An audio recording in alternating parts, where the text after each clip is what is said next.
Hello, good evening. আমি Mallika. Once again welcome back to my channel. আজকে দেখো, এই শীতের জন্য একটা দারুণ উপযুক্ত খাবার নিয়ে চলে এসেছি।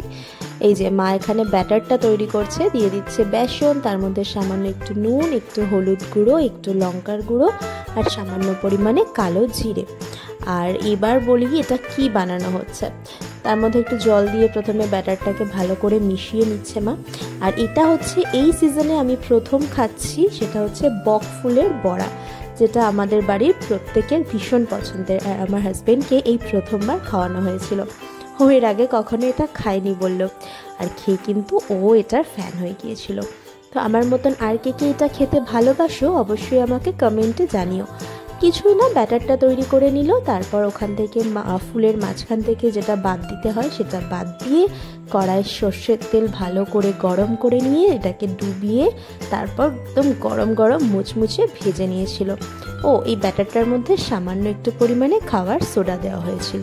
ব্যাস দেখো, একদম মুচমুচেভাবে তৈরি হয়ে গিয়েছে বকফুলের বড়া। কারা কারা এটা খেতে ভালোবাসো অবশ্যই আমাকে কমেন্টের মাধ্যমে জানিও। আর যারা যারা বাড়িতে বানাও তারা তো অবশ্যই জানো এটার কি স্বাদ, এই স্বাদের ভাগ হবে না। চলো আজকের জন্য এতটুকুই।